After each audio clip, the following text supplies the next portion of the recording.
peleka pale akaandika jina la Savio badala ya kuandika jina la mdogo wake, afu mdogo wake akamruka. Lakini alikuwa anajiuliza majina anaandika ni ya nini?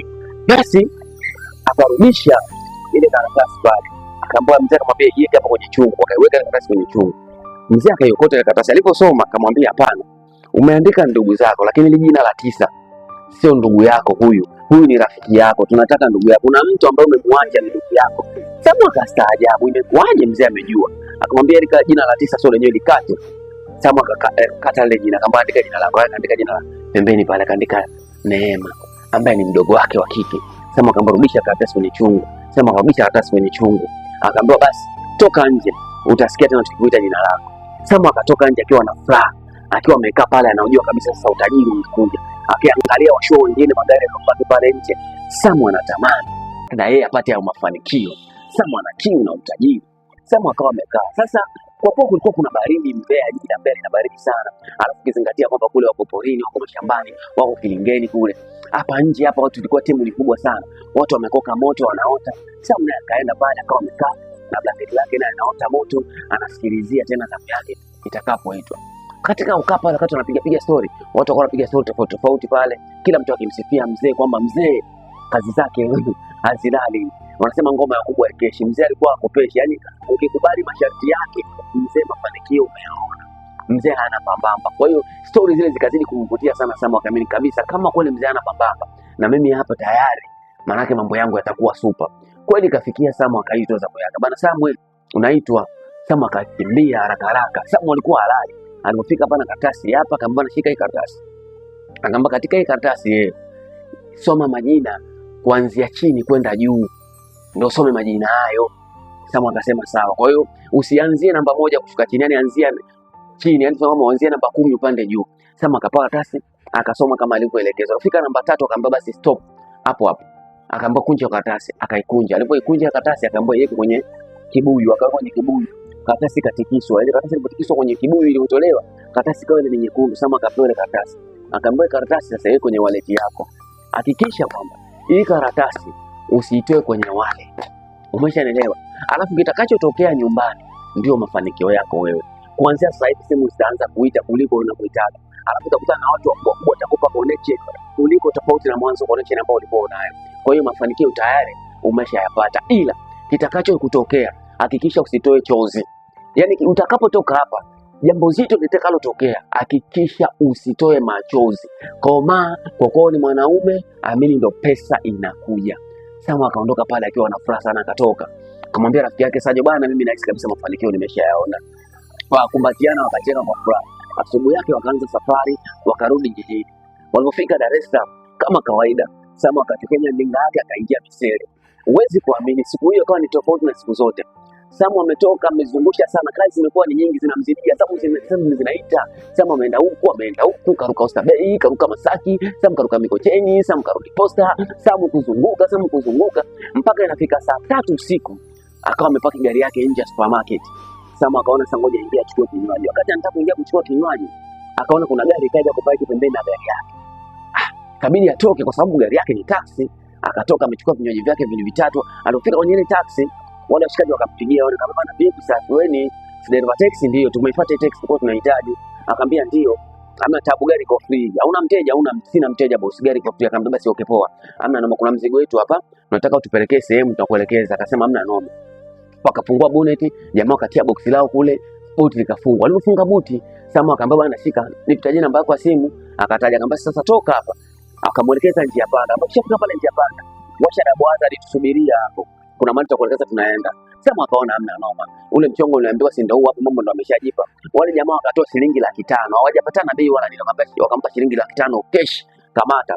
Nenda njia panda, washa daboaza hadi kusubiria hapo. Jamaa kwa akatoka akakunja, akaenda njia panda alipoelekezwa. Ni kitu kama cha dakika 10-15 jamaa akawa ameshafika pale njia panda, akapata gari yake pembeni, akawasha daboaza, akawasikilizia washikaji wanyompe maelezo. Ukumbuke kwamba Samu hakuchukua namba za simu, bali wale jamaa ndio walichukua namba zake za simu.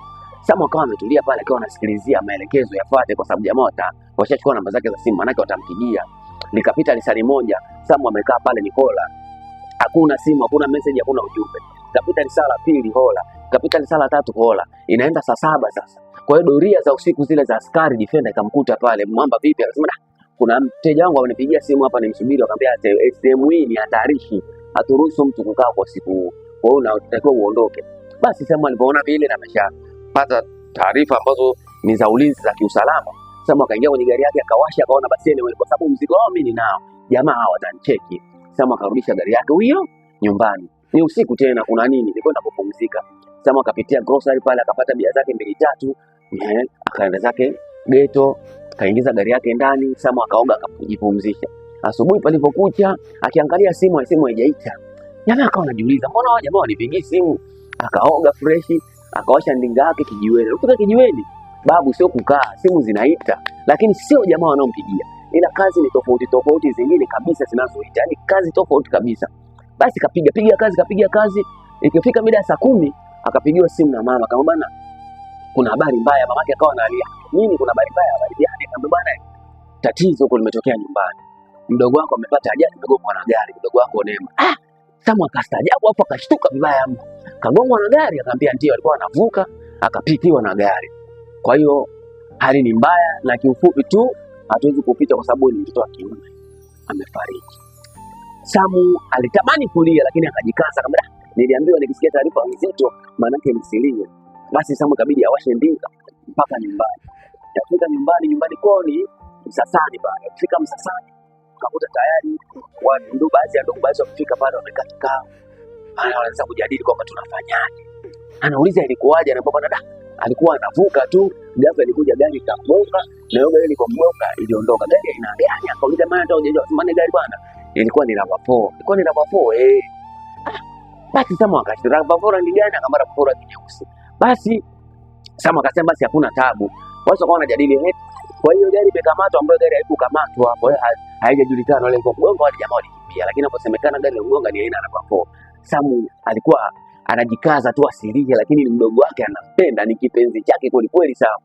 Basi ratiba zikafanyika pale. Ukumbuke Samu ana mzigo kwenye teksi yake, na ule mzigo umewekwa pale, bado anasubiria wale matajiri wampigie simu, lakini pesa walishamlipa. Kwa hiyo Samu sio shida zake.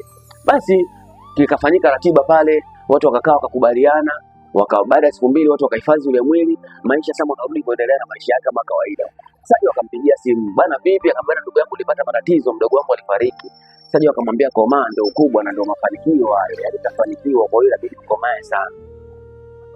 Samu akarudi kwenye gari yake sasa ili aweze kuendelea tena na mishemishe za town, kwa sababu msiba umeshaisha. Basi akarudi kwenye gari. Sasa ukiwa kwenye gari yake, cha ajabu akasikia harufu kama kuna panya amekufa. Yaani gari kuna harufu fulani inatoa hivi. Akaangalia chini, akaangalia, mbona hamna kitu chochote, lakini harufu ilikuwa ni kali kinoma. Basi mshikaji akawasha gari yake, kwa sababu yeye alikuwa kwenye msiba Msasani nyumbani kwao. Ikabidi awashe gari sasa arudi geto kwake. Sasa akarudi kwa geto. Sasa sababu ya kwenda geto kwake ni kwamba akawaza pia kwamba hawa jamaa hawajanicheki kuhusu mzigo wao. Mzigo tu umekaa nyuma kwenye buti huko. Sawa. Unanipelisha mimi kufanya mishemishe zingine. Mshikaji kabidi kufika geto, ikabidi aingize gari ndani. Afungue kwenye buti sasa, angalie kuna issue gani, ule mzigo ni mzigo gani, kwa sababu anazunguka tu na mzigo juu. Mshikaji akafungua buti. Fungua buti, kakuta ile box ni zito kinoma. Lakini harufu ni kali kinoma alipofungua buti. Ikabidi afungue box lina nini? Kufungua. Sawa la. Mshikaji kakutana na maiti, rafiki yangu. Maiti ya mtoto wa kike. Jamaa kapagawa, maiti. Inakuaje? Mbona ishakuwa kesi tena? Mbona ishayavaa majanga? Inakuaje? Wale jamaa walinipa mimi maiti. Ukumbuke jamaa hajachukua namba zao za simu. Jamaa ndo alichukua namba zake za simu yeye. Sasa mwanzo hapa namba za simu, lakini pia hakuangalia hata plate number ile gari. Jamaa kapagawa, akachanganyikiwa, inakuaje sasa? Kama nishapata msalama manake maiti na unifanye nini? Akaja mawazo haraka kaona hapana. Hapa sina jinsi. Kabidi maiti sasa nifanye maarifa niitupe, yani katupe maiti kwa sababu msala. Afu maiti isharibika, inanuka sasa, manake imekaa siku karibu 3 hivi. Jamaa kaona sio kweli. Kabidi jamaa funge safari sasa, washa gari yake nje ya mji. Jamaa anatembea gari, yani alikili tena zipo, kashapagawa ndugu yangu. Maiti sio mchezo rafiki yangu. Wewe unazunguka na issue, unajua siku zote unazunguka na kitu kwenye gari, kumbe unazunguka na maiti. Jamaa kapagawa, nifanyaje? Basi akaondoka na ile gari spidi, akaingia nje ya mji. Kaingia mashambani huko katikati. Alipofika nje ya mji sasa, kaona sehemu imetulia, akaangalia mazingira huku na huko, akaona hapa sio pabaya. Jamaa akafanikiwa kubwaga ile maiti. Akatupa ile box. Kwa sababu maiti ilikuwa kwenye box kubwa imefungwa vizuri, akatupa ile box. Akatupa ile box, kawasha gari yake kiatu. Jamaa akakimbia sana. Basi akarudi zake town. Sasa kufika town ikabidi apitie kwanza Kaoshi. Kufika Kaoshi pale akawapa jamaa gari, jamaa wakaosha gari vizuri ndani, wakasafisha vizuri, wakapiga marashi fresh. Jamaa akarudi zake gate. Fika gate, simu sasa zinaanza kuita jamaa, yani simu zinaita kinoma noma yani. Shaona michongo sasa inaanza kufunguka, jamaa anapata kazi kishenzi yani. Basi jamaa kwa yuko busy yani. Si akitoka huko ameenda huko, akitoka huko ameenda huko, akitoka huko ameenda huko. Yani mishe zinafunguka balaa. Sasa alikumbuka maiti ametupa leo. Kesho yake asubuhi ameamka, anafanya kutafuta gari yake, anafungua nyuma. Bwana, analikota the box. Alafu harufu kali kinoma vile vile. Jamaa kabidi apagawa. Sasa hapa anafanyaje? Kabidi achukue simu sasa. Ukumbuke alitupa ile maiti na alirudi Kaoshi, gari kaoshwa vizuri. Lakini asubuhi yake pamekucha, anafutafuta gari, anasikia harufu kali, anafungua kwenye bucha, anakuta ile box lipo. Inakuaje? Jamaa kaona sio hali ya kawaida, kabidi achukue simu. Chukua simu, kabidi ampigie simu nani? Sajo, rafiki yake. Bana kaka, kuna hali imenitokea. Inabidi sasa afunguke ukweli. Bwana, kuna hali imenitokea 1 2 3. Inakuaje? Mshikaji akamwambia sikiliza, usiwaze, unaona hiyo harufu unayosikia kwenye gari na hiyo maiti unaiona wewe kama wewe, hakuna mtu mwingine anaona hiyo maiti. Hiyo ndio siri ya utajiri. Kwa hiyo wewe kaza, yani usio na pressure kabisa. Kaza, piga kazi. Hiyo harufu inapokuwa kali ndio wewe chapa inazidi kuongezeka. Akapagawa kinoma. Basi ile maiti bwana, unajua nileta kutoa baya. Sikiliza wewe, kaa utulie. Hakuna mtu mwingine anajua ile box zaidi yako wewe. Kasema kile box niletwa na washikaji, anambia hakuna cha washikaji. Ile ni system tu babu ilikuja ikakuletea. Umeshaelewa? Wale watu wetu yani. Wale sio watu wa kawaida wanakuletea ule mzigo. Kwa hiyo wewe relax, piga kazi, pesa inaingia. Jamaa hapo sasa ndo akazidi kupagawa rafiki yangu. Akaona mbona ya moto. Mimi nitembea na maiti. Akamuuliza jamaa, "Wewe na bwana kamba hiyo maiti hakuna mtu anaiona. Wewe acha maswali mengi. Wewe piga kazi." Sasa mshikaji akaanza kazi yake sasa, kwa sababu ameshajua na mmoja kwamba anayuko na maiti, lakini je, ana amani? Jamaa amani hana. Moyo unamdunda kila mahali. Yaani anapoendesha ile gari anasikia harufu kali kiasi kwamba hata kama amepakia watu anakuwa na hofu kwamba jamaa bado anasikia harufu. Mshikaji michongo imezidi kwenda vizuri. Jamaa akafanikiwa kanua gari ya kwanza, mshikaji akanua gari ya pili. Lakini sasa raha ile kwenye moyo yeye mwenyewe binafsi hana. Kila kiendesha gari mwenyewe harufu inakuwa ni kali vibaya mno. Lakini pesa inazidi kuongezeka. Jinsi anapopata pesa na ndo harufu ya kwenye gari maiti inazidi kuruka. Jamaa akachanganyikiwa. Huu mchongo mimi nafanyaje? Na sababu vipi na huu mchongo? Na utokaje? Akaona sio kweli. Ikabidi ampigie simu babu. Babu kuna mazingira akamwambia mwambie mwenzako alikwambiaje? Akamwambia bwana mwenzangu alinielekeza, akaniambia kwamba babu huu mchongo ndo ulipo, lakini hii hali mimi babu inaona inanishinda.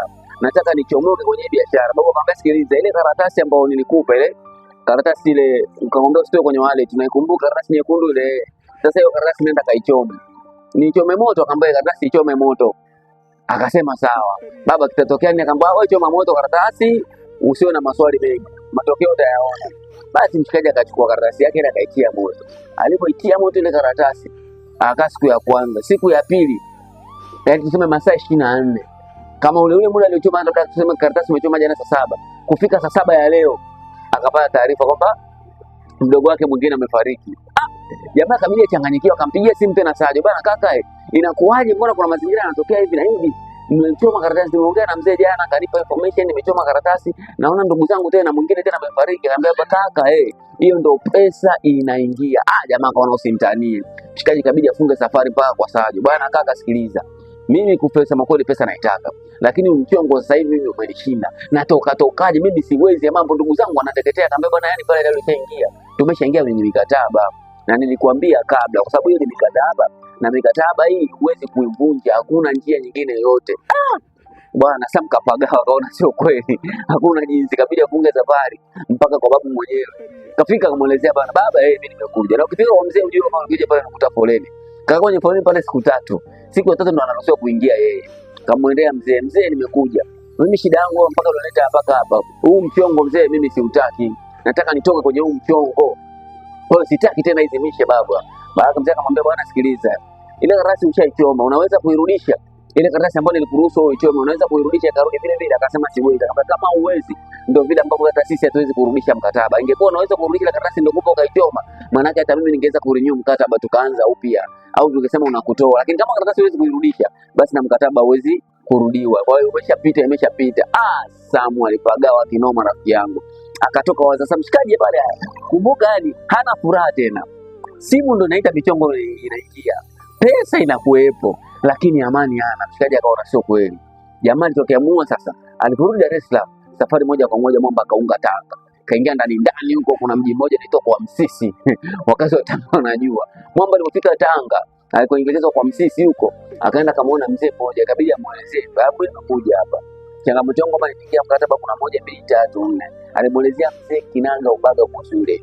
Mzee akamwambia sawa. Sasa bwana wewe unataka kuvunja mkataba, si ndio? Ndio. Akamwambia jambo la kwanza la kufanya, katafute watoto wa madrasa, yani watoto ambao wanasoma madrasa, sawa, shule ya wanafundisha watoto. Fika pale, nunua sadaka, yani maana nunua chakula, kama ni mchele, kama ni mafuta, kama ni vinywaji, vinunue vile. Alafu kisha vinunua vile vyakula, sawa, uvilete hapo. Kisha vilete hapa, tutavisomea dua. Alafu tutachokifanya wewe, tutakuzika. Yani utapeleka vile vyakula, vipeleke shule, katoe kama sadaka, tunavisomea vile vyakula hapa. Alafu tutapeleka kule kama sadaka. Alafu tutarudi hapa sisi, tutachimba kaburi, tutakuzika ili tuweze kuendanisha na kitu. Lakini kuna mawili, aidha ikubaliwe au ikataliwe. Hilo ndio jambo ambalo linaweza likaalika. Lakini sasa ikikubaliwa, hapo kuna sharti moja ambalo ni lazima litakutokea. Kama itawezekana wewe kuwa hai, lakini kuna kitu ambacho kitakutokea. Kwa hiyo ukubaliane hicho kitu. Sema akasema sawa, hamna shida, nitakubali.